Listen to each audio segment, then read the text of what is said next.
Bien, ya tenemos aquí a nuestro compañero Julio White, así que vamos a cortar el break y vamos a iniciar con la segunda sesión programada para el día de hoy. Como ya habíamos adelantado, el día de hoy tenemos la lección número 12 sobre las medidas coercitivas de carácter real, la cual va a estar a cargo del colega Julio White Aquispe, quien es estudiante de la Universidad de San Martín de Porres y miembro principal del Círculo de Estudios de Litigación Penal Lexes Vitae. Estando ya aquí presente nuestro compañero Julio Guaita, vamos a dar por iniciada la presente sesión y para ello vamos a darle el uso de la palabra al colega. Muy bien, estimado Julio, te cedemos el uso de la palabra y puedes dar por iniciada tu exposición. Adelante y te escuchamos atentamente. Okay, gracias, Piero. Voy a compartir unas diapositivas que tengo. Creo que sí puedo, ¿no? Sí tengo. Sí, está habilitada la opción.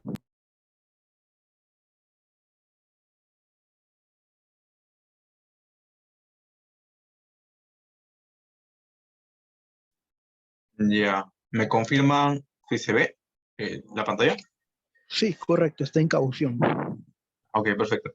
Bueno, el tema que básicamente voy a exponer hoy día es sobre las medidas de coerción real. Me parece que previamente ya hablaron sobre las medidas de coerción personal, pero hay que tener en cuenta que el único o el exclusivo fin que se quiere de las medidas, si se quiere, cautelares o de coerción, no es solo el aseguramiento de, por así decirlo, las condiciones penales o de las consecuencias jurídico-penales en relación, por ejemplo, al aseguramiento de la presencia del imputado en el proceso penal, sino también hay cuestiones de mucha incidencia, por ejemplo, en el ámbito civil o incluso consecuencias de carácter pecuniarios penales, ¿no? Como por ejemplo, imposición o no de una pena de multa, o por ejemplo, hablamos también de consecuencias de carácter procesal, como la imposición, por ejemplo, de costas, ¿no? Y otros gastos que puedan derivar del propio proceso penal. También justamente a partir de este marco de situaciones o consecuencias jurídicas, también es posible reconocer un grupo particular de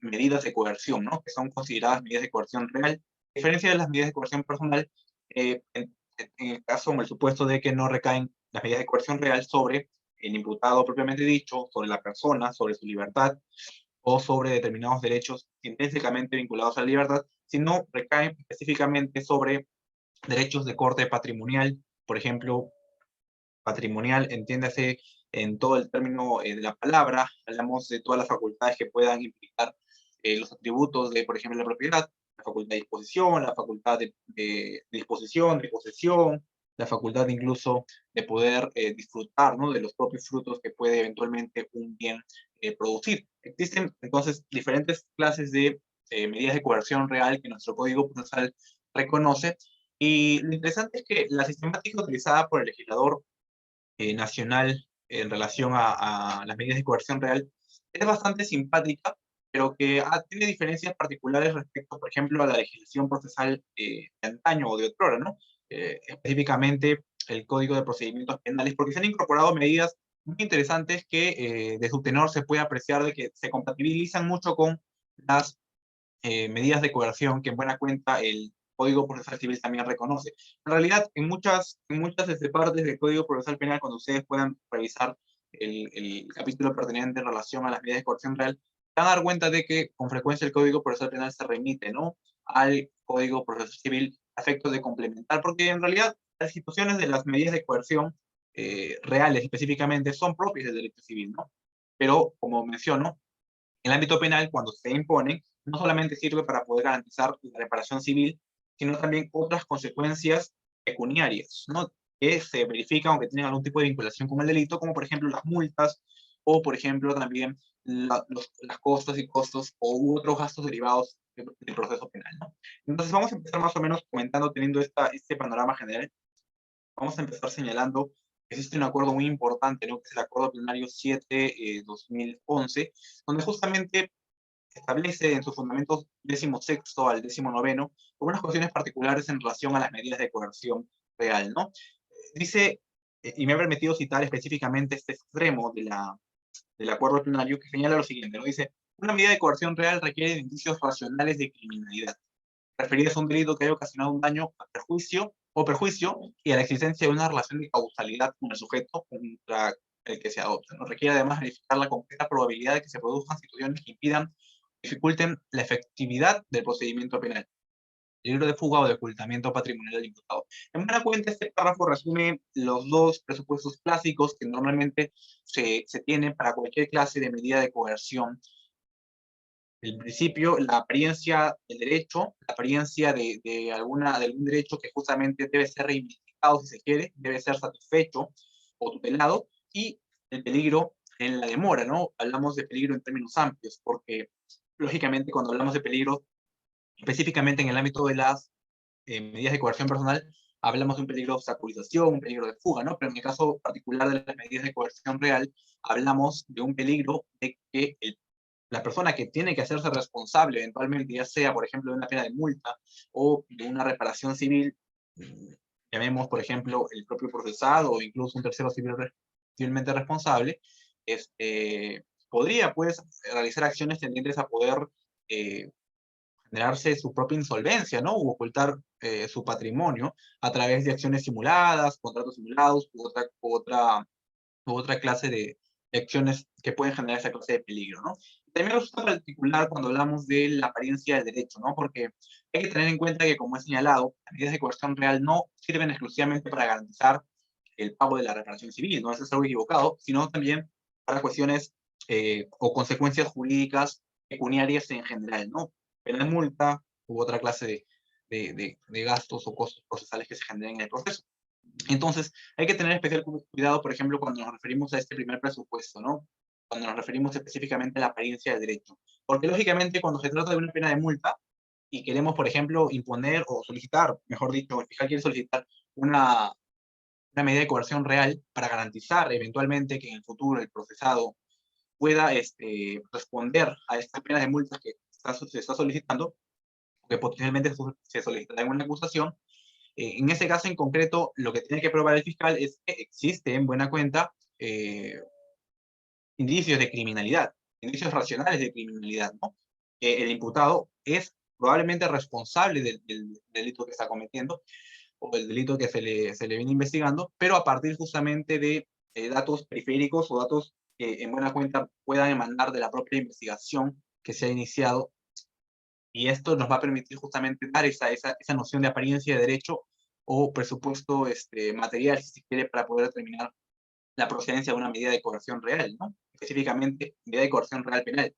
Pero, por ejemplo, si es que hablamos de una medida de coerción real solicitada para efectos de garantizar el pago de una reparación civil, de una eventual reparación civil, en ese caso en concreto ya no se tendría que probar como tal, no sería necesario probar como tal que existan indicios racionales de criminalidad, porque se puede imponer reparación civil muchas veces sin perjuicio de que no haya de que no haya responsabilidad penal, si se quiere, ¿no? Por diversas cuestiones, de repente hablamos de un sujeto que es inimputable, qué sé yo, pero en todo caso, cuando se trata de una medida de coerción real solicitada para garantizar, en todo caso, la reparación civil, allí lo que se tiene que probar es en buena cuenta la existencia de un daño, ¿no? No específicamente el delito, sino la existencia de un daño que justamente ha sido causado a determinada persona que tiene un interés particular. Por ejemplo, si el actor civil quiere solicitar, qué sé yo, un embargo, en todo caso tendría que probar de que esta persona ha sido afectada, algún bien suyo ha sido afectado, y que eventualmente requiere algún tipo de resarcimiento, ¿no? Por lo cual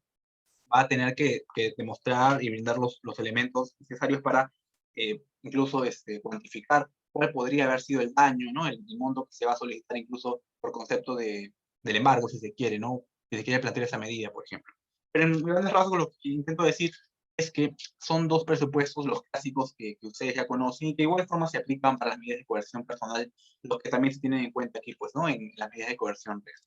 La sistemática empleada por nuestro legislador es la siguiente, ¿no? Cuando hablamos de la medida de coerción real, hablamos en primer lugar de medidas de aseguramiento probatorio, medidas cautelares reales y medidas anticipadas reales, ¿no? También existe un subgrupo particular en cuanto a las medidas cautelares que se imponen en contra de las personas jurídicas, ¿no? Sobre todo, por ejemplo, para poder evitar la continuidad de delitos o, por ejemplo, para garantizar eventualmente la imposición de alguna de las consecuencias accesorias previstas en el artículo 105 del Código Penal, ¿no? De repente, si más adelante pasa tiempo, voy a hacer alguna mención sobre el particular.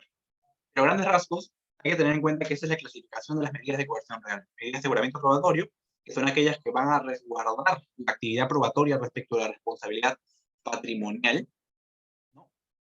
Resguardan la actividad probatoria, por ejemplo, hablamos de un secuestro o hablamos de una incautación, ¿no? Que tiene varias finalidades, tiene finalidad instrumental, tiene finalidad probatoria, tiene finalidad cautelar, ¿no?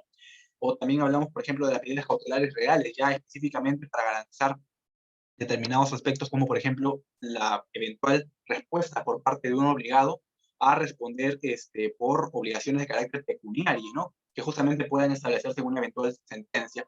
Aquí tenemos como ejemplos clásicos el embargo, la orden de inhibición, la incautación también, pero bajo su modalidad de incautación cautelar, ¿no? Y por último, las medidas anticipadas reales, que son aquellas medidas que pueden ser solicitadas justamente a efectos de poder garantizar determinadas obligaciones patrimoniales también, ¿no? Específicamente, nuestro Código Procesal reconoce dos medidas anticipadas reales, es el desalojo preventivo, administración provisional, en el caso del delito de usurpación, cuando se investiga delito de usurpación, y la pensión alimenticia, la pensión anticipada de alimentos, por ejemplo, cuando existan delitos, por ejemplo, de omisión de asistencia familiar, homicidio, lesiones graves, delitos vinculados a violación a la libertad sexual, entre otros, ¿no? Entonces, esta es la clasificación general. A continuación vamos a detallar más o menos cuáles son estas medidas de coerción real. Vamos a tratar de explicarlas de forma distinta, vamos a analizar un poco de jurisprudencia sobre el particular y vamos a ver qué podemos extraer de todo esto. En primer lugar, la medida de coerción real por antonomasia, la más, si se quiere, la menos lesiva, si se quiere, es la medida de caución, ¿no? Se encuentra justamente reconocida en nuestro Código Procesal Penal y es una contramedida precautoria, ¿no? Que se impone al imputado que justamente tiene solvencia económica y se puede imponer ya sea como una medida independiente o una medida complementaria, una medida cautelar propiamente dicha como la medida de inhibición, la medida de embargo, la medida de incautación, entre otras. Pero lo esencial para poder determinar justamente la caución es que existen dos tipos de cauciones, una caución personal o una caución real. En la caución personal, el ligado, el procesado, o eventualmente el tercero civil responsable, podría, o debe, mejor dicho, debe ofrecer o depositar al juzgado, transferir al juzgado una suma líquida de dinero justamente al juzgado o al banco, al banco que el juzgado disponga, y esto va a ser considerado una caución personal, ¿no? O también eventualmente podría haber una caución real, si es que el imputado o el tercero civilmente responsable tiene bienes, podría también ofrecerlos bajo caución a efectos de que esos bienes sean inscritos en los registros públicos como que cobran una carga sobre ellos o un gravamen, que en este caso sería la caución. Pero en todo caso, ya sea si se trata de una caución real o una caución personal, lo que, lo que se otorga o lo que se va a dar o lo que se va a inscribir eventualmente debe ser de un valor suficiente como para poder cubrir el monto que el juez va a imponer como caución, ¿no? Ahora, a continuación vamos a ver la medida, si se quiere, de coerción real por antonomasia, ¿no? La más clásica, que es el embargo. Sobre esta medida existen múltiples jurisprudencias, ¿no? Porque hablamos de que existen diferentes tipos de embargo, existen incluso diversas formas o diversos requisitos que se tienen que cumplir para poder solicitar un embargo, ¿no? Que en buena cuenta tiene que hacerlo, en principio, el Ministerio Público o podría hacerlo eventualmente el actor civil en caso se haya constituido. Pero el embargo es la medida asegurativa por antonomasia de la pretensión, si se quiere, de la reparación civil, ¿no? Por antonomasia sirve para eso. Sin embargo, pero también puede servir para, por ejemplo, asegurar la pena de multa o eventuales costas procesales. Yo, hasta el momento, no he visto un caso en donde se haya pedido un embargo para garantizar la pena de multa o el pago de costas procesales. Normalmente se pide justamente para garantizar el pago de una reparación civil, ¿no? Que se impone a un tercero civilmente responsable o al procesado, ¿no? En todo caso, a ambos que van a responder de forma solidaria.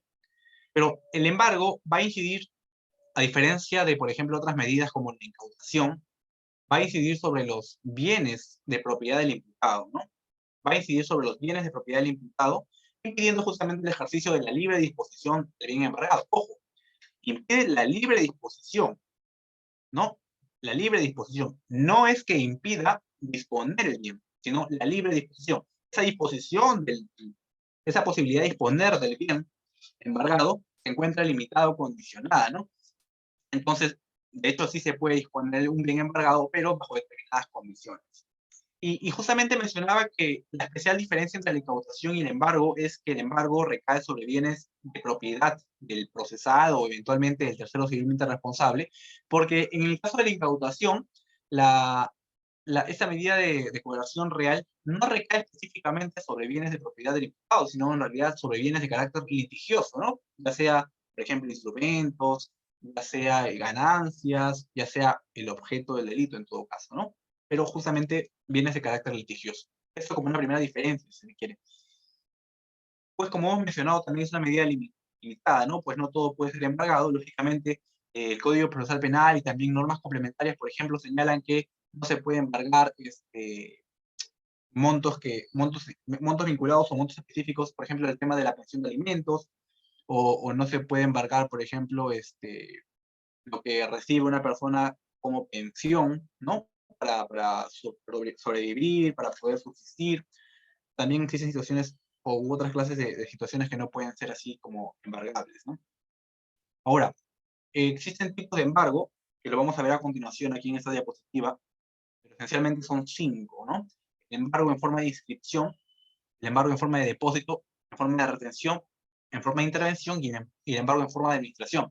El Código Procesal Penal no hace esta clasificación de embargos, pero sí justamente se remite al Código Procesal Civil para poder determinar cuál es la forma del embargo. Y esto es importante, conocer cuál es la forma o el tipo de embargo, porque para poder solicitar un embargo, en primer lugar, se deben cumplir cuatro requisitos, ¿no? Se debe específicamente señalar o identificar cuál es el bien a embargar, se debe identificar el monto del embargo, se debe ofrecer contracautela, en el caso, por ejemplo, solicite el embargo el actor civil, y también se tiene que precisar cuál es el tipo de embargo. ¿Cuál es el tipo de embargo, no? Entonces, si es que no se precisa el tipo de embargo, existe también la posibilidad de que se declare justamente improcedente esta solicitud en la medida en que es un requisito importante, es un requisito sine qua non, ¿no? Para solicitar el embargo. Ahora, como venía mencionando, también como requisito está la posibilidad de ofrecer contracautela. Y digo la posibilidad porque no siempre se va a ofrecer contracautela. En este caso en concreto, el aspecto de la contracautela es regulado justamente por el Código Procesal Civil, ¿no? Que justamente establece que solamente van a dar contracautela aquellas personas naturales o personas jurídicas, ¿no? Que no tengan ningún tipo de vinculación con el Estado. Porque en todo caso, por ejemplo, el Poder Ejecutivo, el Poder Judicial, el Ministerio Público, organismos constitucionales autónomos y otros sujetos de derecho público, también como las universidades, ellos no se encuentran obligados a dar contracautela, ¿no? En este caso es excepcional. Incluso existe un supuesto en la que hay personas que por algún tema de insolvencia tampoco se encuentran pues obligadas a dar contracautela, pero justamente la norma procesal civil es la que remite o es la que regula precisamente esos supuestos de contracautela. Los tipos de embargo, como he mencionado, vamos a dar algunos ejemplos específicos para poder ir desarrollándolo y no dejarlo simplemente de forma enunciativa. Por ejemplo, el embargo en forma de inscripción opera de una manera particular, ¿no? Recae sobre bienes muebles e inmuebles registrados a nombre del obligado, como menciono, son bienes de propiedad del obligado, ya sea del tercero civil o ya sea del procesado o imputado, ¿no? Y aquí lo que se hace básicamente es que se inscribe en los registros públicos el embargo. Es decir, va a existir un gravamen o una carga sobre el bien. ¿Esto qué quiere decir?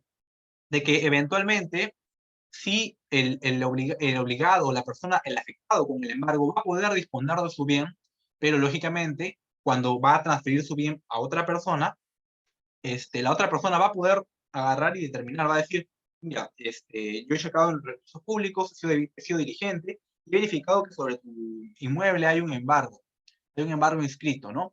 Entonces yo podría eventualmente decidir comprar ese bien inmueble o eventualmente no comprar ese bien inmueble. En todo caso, sí existe la posibilidad justamente de transferir algún tipo de bien embargado bajo esta modalidad de embargo en forma de inscripción, ¿no? Porque solamente, como menciono, no existe disposición, no existe no existe disposición, no existe ningún tipo de secuestro aquí, sino solamente la inscripción en los registros públicos.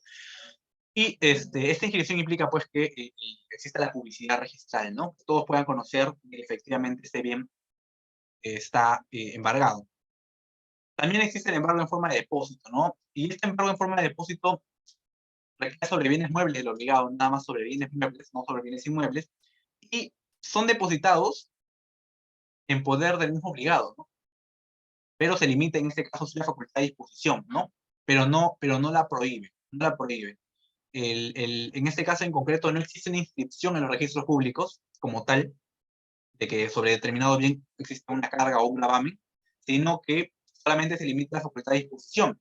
Es decir, el obligado, el afectado con la medida, no va a poder disponer de este bien siempre y cuando no informe, no indique a la otra persona, o claro, siempre y cuando no indique que existe sobre este bien inmueble una medida de embargo en forma de depósito, ¿no?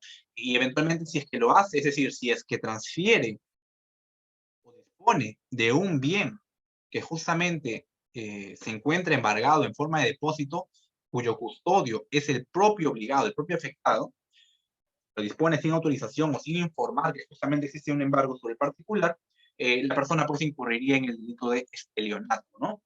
Entonces también hay que tener especial cuidado con esto. Pero en este caso hay que también valorar de que el embargo en forma de depósito siempre va a ser el propio obligado, el custodio si se quiere, pero eventualmente este podría negarse. En caso se niegue, procede justamente el secuestro del bien. El secuestro del bien implica pues que ya no va a estar el bien justamente en custodia del afectado, sino en custodia, por ejemplo, de algún administrador o alguna persona o alguna institución que el juez pueda eventualmente decidir o designar. El embargo en forma de retención es aquel que pesa sobre bienes o derechos de crédito en posesión de terceros, ¿no? Pero cuyo acreedor es el propio procesado, ¿no? Imaginemos que el procesado celebró, qué sé yo, un contrato, un mutuo, ¿no? Un mutuo, un préstamo, y en buena cuenta existe un deudor, el procesado es el acreedor, y el deudor, qué sé yo, le debe al procesado unos 5.000 soles. En este caso en concreto, ¿cómo operaría el embargo en forma de retención? Pues bien, lo que se hace aquí es que el juzgado da la orden al tercero, es decir, al deudor del acreedor, que el acreedor es el procesado o el tercero civil responsable, da la orden de que retenga ya sea el pago o el bien, ¿no? En este caso, si hablamos de un mutuo, podría ser en el ejemplo dado los 5.000 soles, el pago de los 5.000 soles más los intereses correspondientes. En este caso, se le dice al deudor que retenga el pago, justamente para que eventualmente este pago pueda servir para una eventual satisfacción de una consecuencia jurídica de carácter pecuniario. Ahora, aquí también hay que tener especial cuidado porque cuando, por ejemplo, la persona, el deudor que ha tenido esta orden de retención del crédito, es decir, de la creencia que tenía que pagar, el deudor, si es que el deudor, por ejemplo, agarra y pese a tener esa orden del juzgado, se le entrega al procesado o eventualmente al tercero civil responsable, quien va a asumir, justamente el pago, por así decirlo, o la eventual responsabilidad por, por, por, por la reparación civil, será en buena cuenta justamente esta persona, ¿no? El deudor, quien va a tener que responder porque en principio sobre él cobraba el embargo. Y eventualmente podría ser incluso denunciado por el delito de desobediencia a la autoridad. También existe el embargo en forma de intervención, que justamente pueden ser intervención en recaudación, cuando el embargo recae sobre los ingresos de una empresa, ¿no? O de una persona natural. Y aquí justamente me refiero, o es a lo que me refería cuando, por ejemplo, se retiene o se limita la facultad de disfrutar, ¿no? Al comienzo de mi exposición dije que no solamente se limitaba el atributo de disponer o el atributo de poseer, sino también el atributo de disfrutar. En este caso, con el embargo en forma de intervención, existe una intervención en forma de recaudación, donde justamente lo que se hace es que se nombra una persona, un interventor, quien va a justamente asumir, si se quiere, o va a guardar, va a custodiar, va a intervenir los ingresos de una empresa a una persona natural, ¿no? El recaudador se va a encargar justamente de eso. Y él también se va a encargar justamente de custodiar el dinero y de almacenarlo de forma apropiada. Y también podría haber un embargo en forma de intervención, por información, cuando el interventor lo único que hace es recabar información sobre el movimiento económico de una persona, ¿no? De una persona jurídica o de una persona natural. Estos tipos de embargo, por ejemplo, el embargo en forma de intervención, yo lo he visto muy poco, más he visto en forma de inscripción y en forma de depósito, recae específicamente sobre el obligado, o sobre el afectado, que es el Estado del Tesoro civilmente responsable, muy poco he visto en forma de retención y en forma de intervención.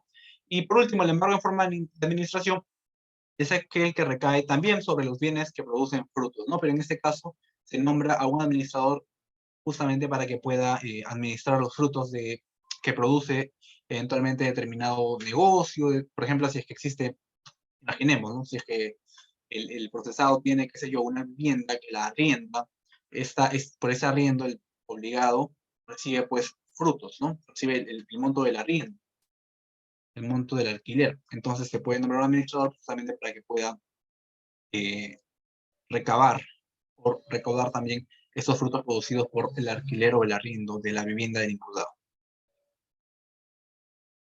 Como menciono, el embargo puede ser hecho a solicitud, ya sea del fiscal o del actor civil, ¿no? Se debe justificar el cumplimiento de los presupuestos que ya mencioné, apariencia del derecho y el peligro en la demora, e indicar el monto del embargo, la modalidad indicar el monto del embargo, la modalidad de la medida y eventualmente la contracautela de ser procedente, ¿no? ¿Cómo se resuelve el embargo? Se resuelve sin traslado a la contraparte, pero se notifica justamente cuando se declara fundado o no infundado justamente el embargo, cuando se ordena el embargo, y el obligado, el afectado con la medida tiene pues el plazo de 3 días para poder apelar, ¿no? 3 días a partir de la notificación y la apelación se da sin efecto suspensivo. Entonces, a grandes rasgos, esto es el embargo como medida de coerción real. Ahora vamos a ver la incautación. Como les he señalado, la incautación, a diferencia del embargo, recae sobre bienes de carácter litigioso, ¿no? Hablamos de diferentes clases de bienes. Hablamos de instrumentos, hablamos de objetos, hablamos de ganancias, hablamos incluso de efectos del delito. Pero la incautación es una medida asegurativa de la actividad probatoria, ¿no? Y del aspecto pecuniario de la condena, ¿no? Hay un acuerdo plenario específicamente que justamente habla acerca de la incautación, que es el Acuerdo Plenario 5/2010, en la cual justamente se pronuncia diciendo que la incautación tiene una función conservativa, cautelar e instrumental. Y conservativa, cautelar e instrumental, ¿no? Bajo la función instrumental, lo que va a hacer básicamente es evitar la desaparición de material probatorio, ¿no? Ya sea, por ejemplo, instrumentos de delito, para eventualmente en un juicio oral, por ejemplo, utilizarlo o ofrecerlo eventualmente como un tipo de medio de prueba. La incautación es diferente al decomiso, hay que tener en cuenta eso, en la medida en que el decomiso extingue definitivamente los derechos del procesado respecto a sus bienes, ¿no? Que justamente se encuentran vinculados al delito. Y el decomiso se genera o se impone por la existencia de algún tipo de peligro objetivo, ¿no? Y se emite como en la sentencia, o sea, se requiere la corroboración de un delito. En cambio, la incautación cautelar no se requiere como tal la corroboración del delito, propiamente dicho, y no necesariamente se emite con la sentencia, sino que se puede emitir durante el proceso penal, por ejemplo, durante la etapa de investigación preparatoria. Y no necesariamente se requiere la existencia de un peligro objetivo como tal, que sean bienes peligrosos, sino que exista un peligro, algún tipo de peligro de insolvencia, algún tipo de peligro de que el procesado o el tercero civil responsable va a generarse algún tipo de situación que le genere algún tipo de irresponsabilidad, si se quiere, por el eventual pago de la consecuencia jurídica pecuniaria. De igual forma, la incautación admite una serie de modalidades, porque puede recaer la incautación sobre los bienes, que son objetos del delito, instrumentos del delito, efectos del delito, y aunque no lo mencione específicamente nuestro Código Procesal Penal, también la doctrina reconoce que puede recaer sobre las ganancias del delito, ¿no?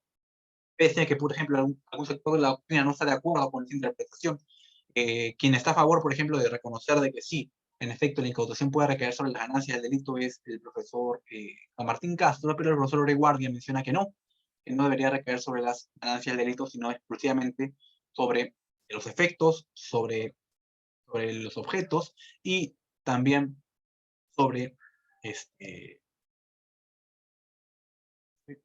sobre los instrumentos del delito, ¿no? Eso es importante tenerlo en cuenta. Vamos a ver más o menos cuál es la diferencia entre cada uno de esos puntos. Por efecto del delito se entiende aquellos productos, ¿no? Productos del delito. Si hablamos, por ejemplo, de algún tipo de delito de falsificación de monedas, las monedas falsificadas van a ser el objeto del delito, perdón, el efecto del delito, ¿no? Lo que se produce.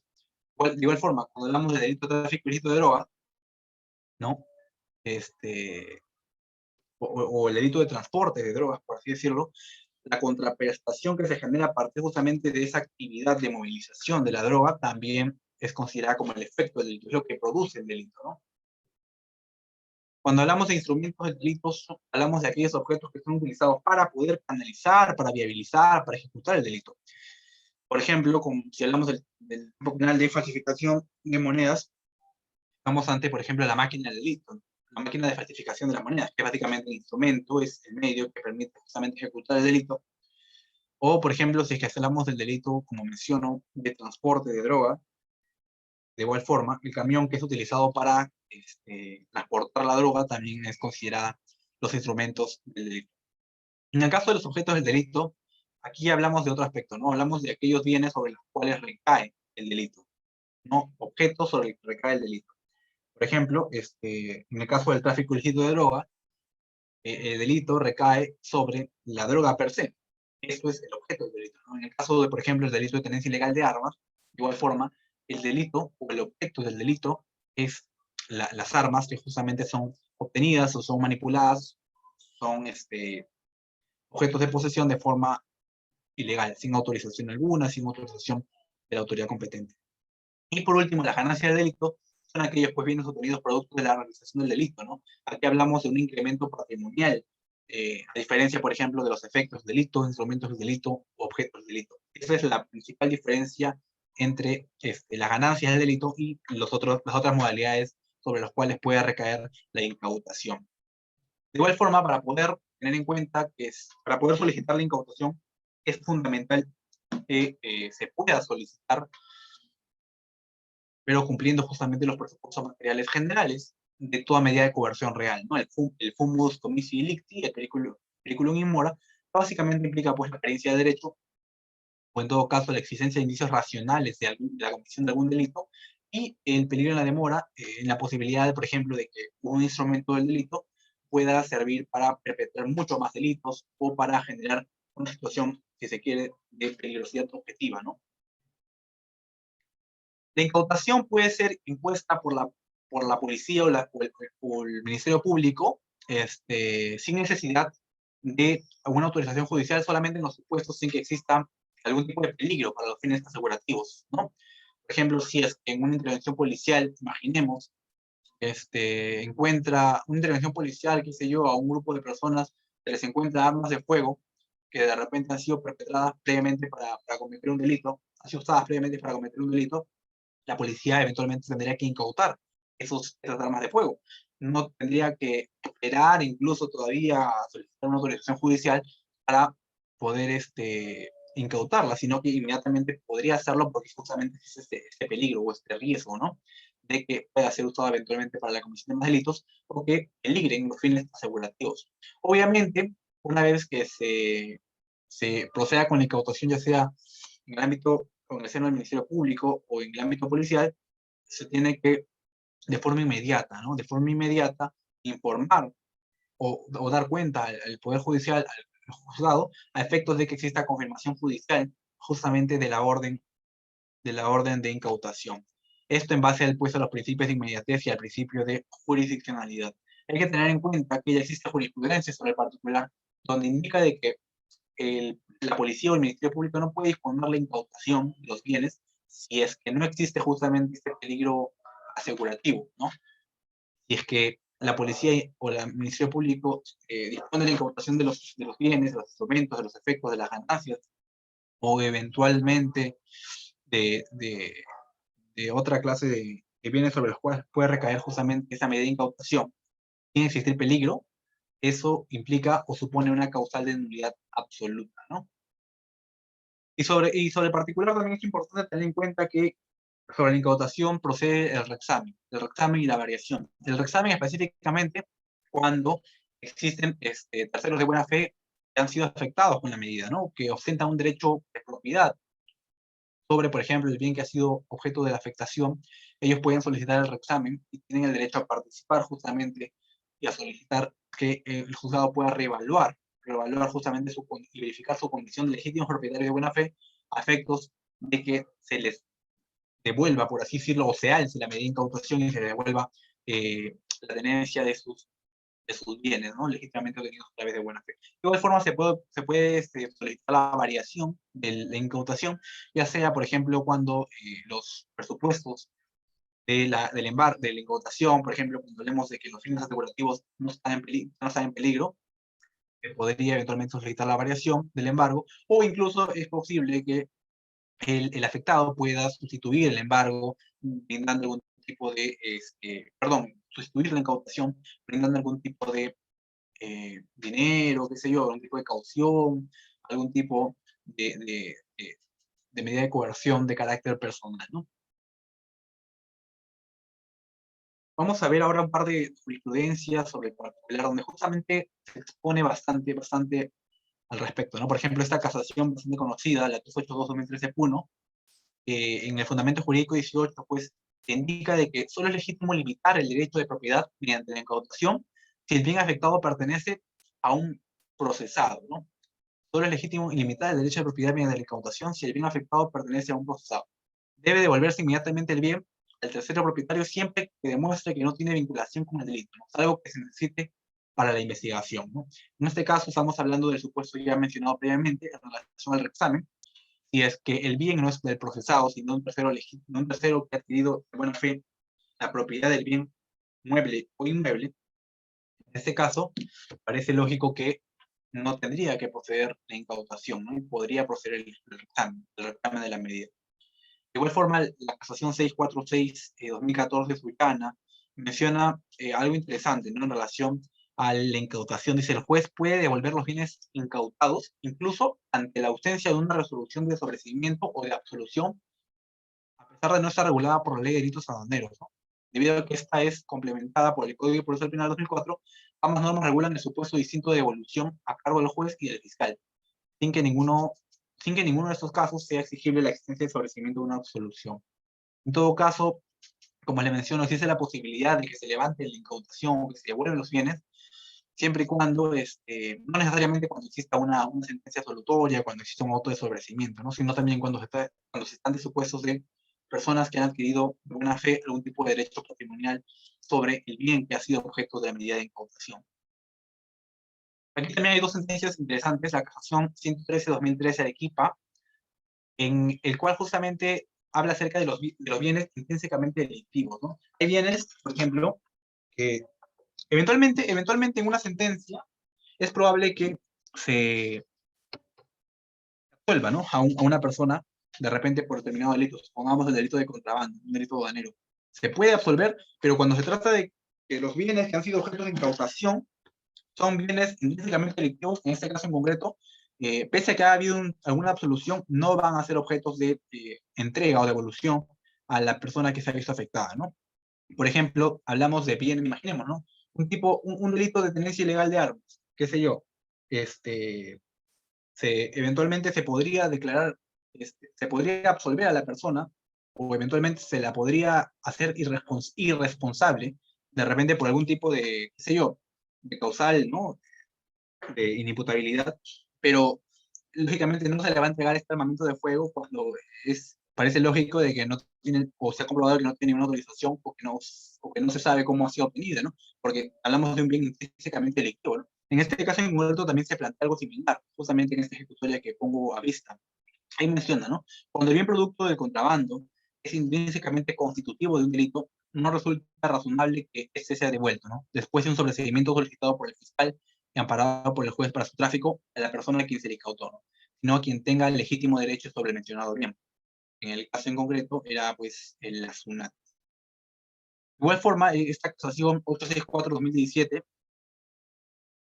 señala lo siguiente, ¿no? Dice, las medidas de coerción real, incautación e inhibición no pueden aplicarse, ¿no?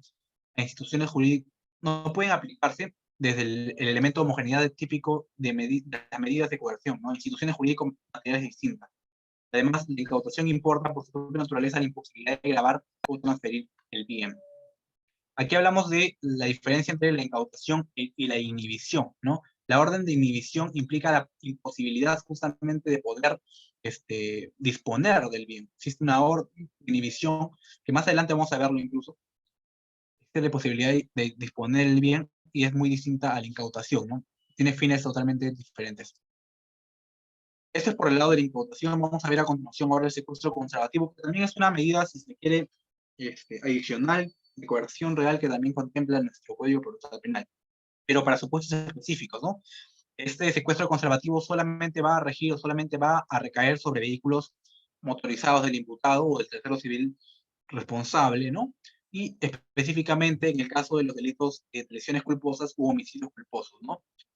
Sea pedido de parte, es una protección acumulable con otra clase de medidas, como por ejemplo la medida de suspensión preventiva de derechos o las medidas preventivas contra la persona jurídica.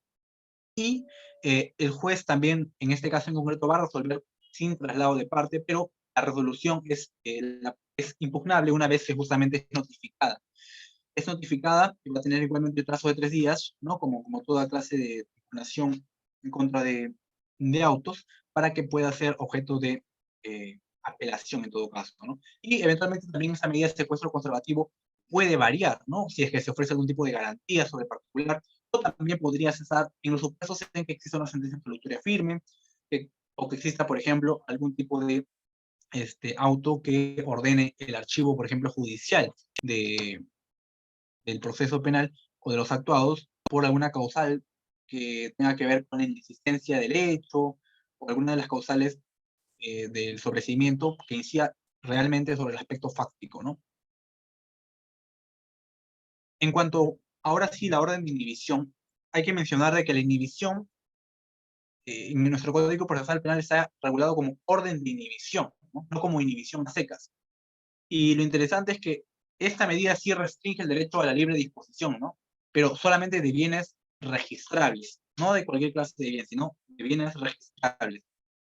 Busca prevenir la insolvencia de quien puede ser condenado eventualmente a una sanción pecuniaria, ya en términos, si se quiere, una sanción civil o una sanción penal, y se dicta justamente cuando una medida de embargo no se hizo efectiva, ¿no? La condición de imponer o de ordenar la inhibición de determinados bienes o la restricción al derecho a la libre disposición de determinados bienes registrables es justamente el que no haya sido posible ejecutar una medida de embargo según las condiciones ya señaladas anteriormente. ¿Por qué? Por ejemplo, porque no se conocen los bienes del afectado, no se ha podido identificar los bienes del afectado, o por ejemplo, porque no son suficientes estos bienes para cubrir la reparación civil, ¿no? En este caso en concreto, se va a dictar una medida de embargo, de inhibición o una orden de inhibición, ¿no? El cual va a restringir justamente el derecho a la libre disposición de los bienes registrables que tenga de propiedad el obligado, ¿no? Ya hablemos en términos más prácticos del tercero civil o del procesado. Y también procede a solicitud de parte, debe satisfacerse, al igual que los otros supuestos o que las otras medidas de coerción real, debe satisfacerse los presupuestos clásicos de toda medida de coerción, ya sea la apariencia de derecho del sujeto que justamente solicita la medida, y demostrar que la demora en la expedición del fallo condenatorio va a generar justamente el riesgo de satisfacción de la responsabilidad pecuniaria por el cual debe responder el obligado. Otra medida de coerción justamente que se reconoce en nuestro Código Procesal Penal es el desalojo preventivo, ¿no? Pero estas ya son medidas anticipadas reales. El desalojo preventivo, y también se le conoce, ¿no? Desalojo preventivo y administración provisional, procede justamente cuando se comete o cuando se investiga el delito de usurpación. ¿Por qué? Porque existe lógicamente una disposición por parte del supuesto agraviado y el agraviado podría solicitar justamente el desalojo preventivo. ¿De quién? Desalojo preventivo del presunto responsable o del presunto investigado y la administración provisional de la posesión en favor del agraviado, ¿no? Es una acción ordenada por el juez penal justamente que se realiza con la intervención de la fuerza pública o la policía, en donde se obliga a abandonar un inmueble lugar de operación, fábrica u otro recinto, a la persona que está ocupando, lo está ocupando ilegalmente, ¿no? Es decir, al supuesto usurpador del bien. Para tal efecto, lógicamente, el obligado, o el, perdón, el agraviado, el presunto agraviado debe demostrar que tiene o ostenta algún tipo de derecho, al menos de posesión sobre el bien, ¿no? Porque hablamos de una medida que es bastante limitativa, de, te restringe el derecho a la libertad personal, el derecho incluso a la propiedad o la posesión, ¿no?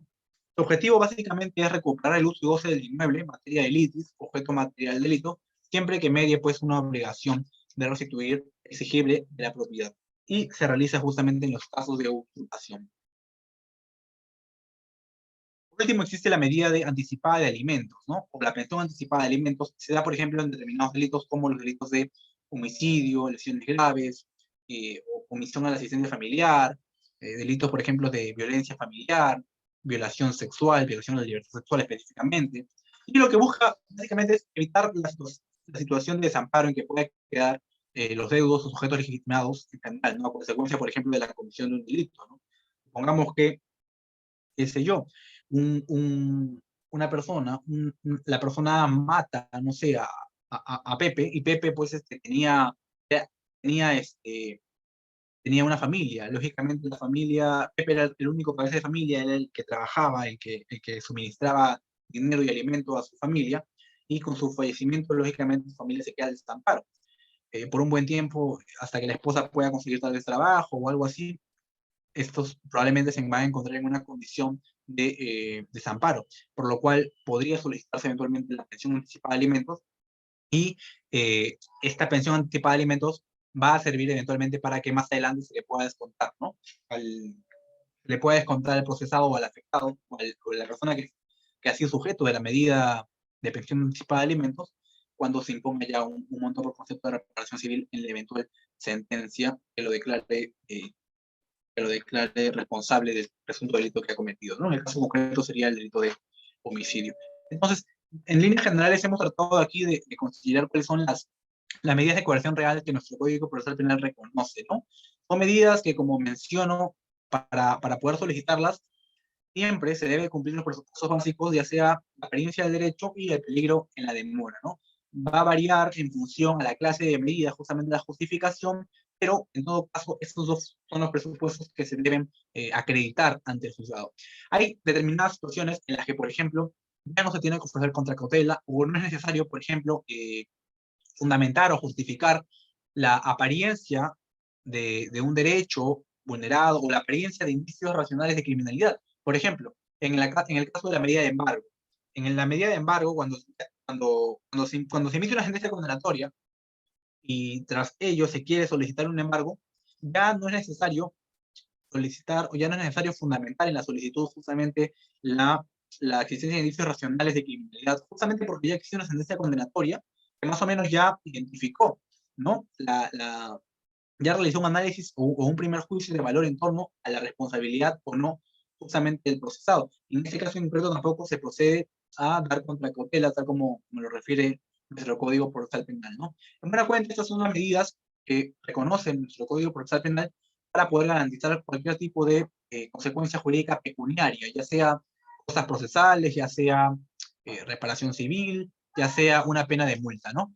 Por último, mencioné al inicio que también existen pues medidas aplicables a las personas jurídicas, ¿no? Medidas cautelares aplicables a las personas jurídicas.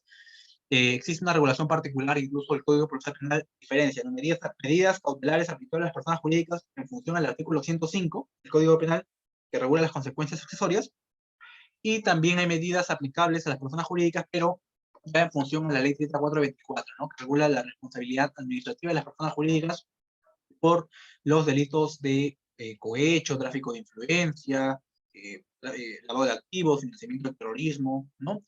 Delitos de esa magnitud.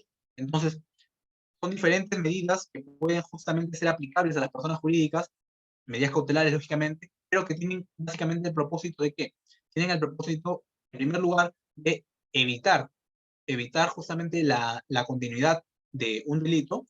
Por ejemplo, en el caso de el artículo 105 del Código Penal justamente reconoce que la persona jurídica puede ser susceptible o puede ser pasible de que se le imponga una consecuencia accesoria ya sea de disolución, ya sea cancelación de licencia, ya sea suspensión de actividades o clausura de establecimientos y locales, puede ser pasible de todas esas consecuencias accesorias en la medida en que exista pues algún tipo de instrumentalización o exista algún tipo de peligrosidad objetiva por parte de la persona jurídica. Es decir, que su organización se haya utilizado justamente para poder cometer algún tipo de delito. En este caso en concreto, lo que se exige es que para imponer también una eventual medida cautelar en contra de la persona jurídica, justamente se tenga como propósito evitar justamente la instrumentalización de la persona jurídica o cesar los efectos de la peligrosidad objetiva de la persona jurídica. En todo caso, va a depender del análisis individual de la actuación de la persona jurídica, pero también va a depender justamente de si la persona jurídica tiene algún tipo de vinculación con la persona natural que justamente ha cometido el delito, ¿no?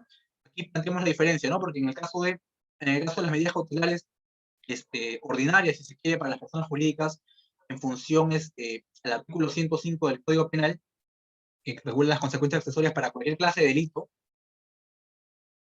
debemos plantear la diferencia con las medidas cautelares específicas que se imponen a las personas jurídicas por sanciones administrativas reguladas en la ley 3424, porque son diferentes clases de delitos por los cuales van a responder, ¿no? Entonces, hay que tener en cuenta esa diferencia. Me parece que, si no mal recuerdo, porque no lo tengo ahorita mapeado, me parece que es el artículo 312 y 312A que regula justamente esta clase de medidas accesorias, o perdón, de medidas cautelares en contra de las personas jurídicas, ¿no?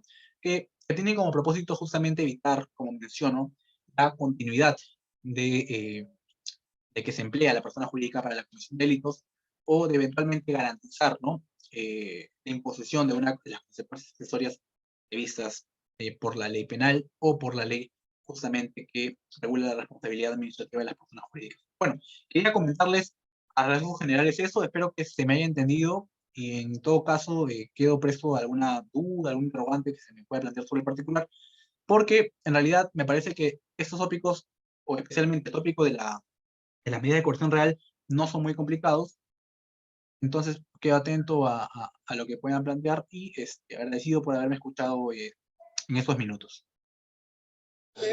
Muy bien, estimado Julio, muchísimas gracias por la excelente exposición. Agradecerte en nombre del Círculo por el esfuerzo empleado en realizar esta exposición que ha estado muy interesante, muy precisa. Pero antes de concluir, vamos a dar un espacio, pues, a ver si es que alguno de los compañeros desea, pues, formular alguna interrogante. Pueden hacerlo por medio del chat o pueden levantar la mano para hacerles el uso de la palabra. Bien, vamos a dar un breve espacio para ello.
Muy bien, entiendo que no hay interrogantes, así que se entiende que todo ha quedado bastante claro.